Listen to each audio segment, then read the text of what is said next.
Whenever I unload on some manosphere nuts, they're always concerned citizens asking me to show some sympathy.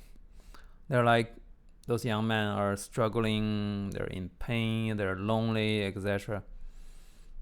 I know, I know they're struggling, I know they're in pain, but they don't want sympathy. Oh my god, you can't sympathize with someone who doesn't want sympathy. It would be immoral to give people what they don't want. Do you understand? In fact, Elon Musk, one of the incel spiritual leaders, specifically said that the fundamental weakness of Western civilization is empathy. Right? If you ask anyone who consumes red pill content if they want some empathy or sympathy or whatever tender feelings from other human beings, they will tell you to fuck off. I can assure you, anyone who sincerely asks for sympathy will have no problem getting it from me. I just don't give out unsolicited sympathy. That would be condescending and patronizing. I'm not that kind of asshole. The problem with the manosphere culture is that it's self-defeating. Those young men need the company of women, but they won't admit that they need it. How are people gonna help you if you don't admit what you need? I can sort of see their strategy. If they admit they need women more than women need them, they will lose some bargaining power. They will need to learn how to cook and clean, and they will have to change diapers and take the children to the park. That's humiliating. So instead of admitting their vulnerability, they tell women that the civilization needs more marriages. I'm so manly, I don't need a relationship, but I've got to reproduce for America. Oh my god, that's insane. You want women to sacrifice their sleep quality for some abstract fucking entity called America. Really? What's so good about America anyway? If you're a red pill kid watching this video, you're probably angry at me. So as an olive branch, I want to offer you guys some totally sincere, non-sarcastic advice. I know a lot of y'all aren't as bad as you pretend to be. Deep down, you don't mind being humble and accommodating in your relationships. However, you're terrified of what other men will say. You're in this weird cultural equilibrium where being called a wife guy is worse than being lonely. So you put on a tough face and carry on. If so, you got your priorities totally messed up.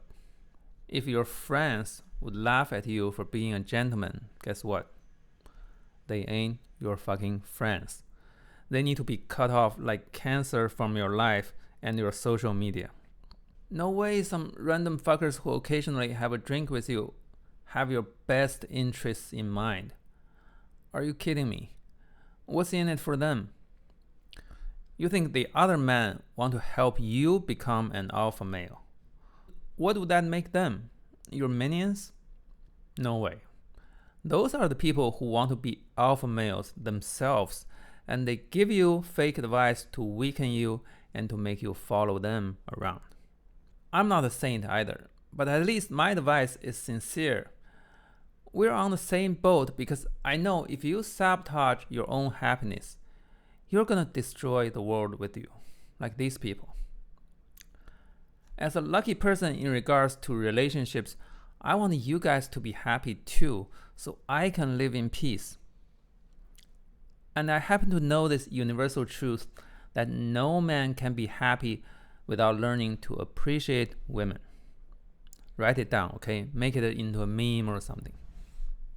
Not only you need to cut off the fake friends who talk shit about women, you need to cut off those fake mentors on the internet who say stupid shit like this. If you hang out with your wife, you're gay.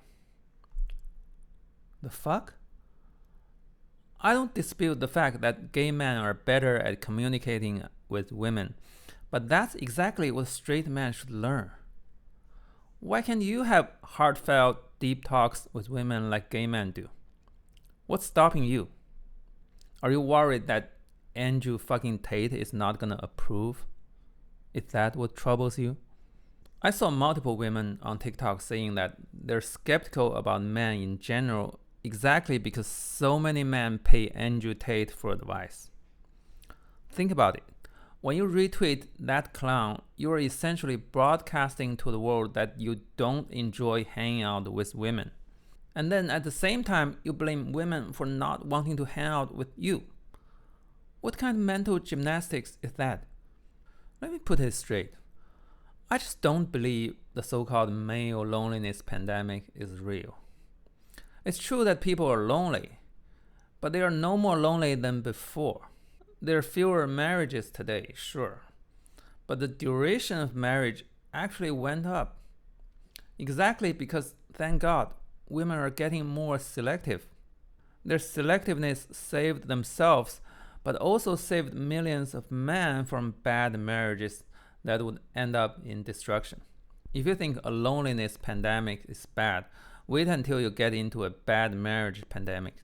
That shit would kill you good. You know, marriages used to be so bad that this anxiety drug was the most prescribed medicine in America for 13 years. So if you look at the quality of marriage, I'd say happiness is actually more accessible today than it ever was. So even though I'm not giving unsolicited sympathy, I do offer some unsolicited advice, which is still annoying, I know, but at least it's useful. Complaining about women won't make you less lonely. On the contrary, you need to learn to appreciate them. They're literally the better half of humanity, and their wit and wisdom would take you a lifetime to catch up with. It's such a treat. When you're on your deathbed someday, you don't want to be recounting how you impressed the other guys from work. Literally, nobody cares. To be happy, you only need one right person, and the secret to finding her is humility. And don't forget to block Andrew Tate for fuck's sake. And block Jordan Peterson, block Elon Musk, and block that bitch ass president. Them whiny losers ain't worth shit. Just listen to a random audiobook written by a woman, any woman, and it'll teach you more than all the manosphere shit posters combined.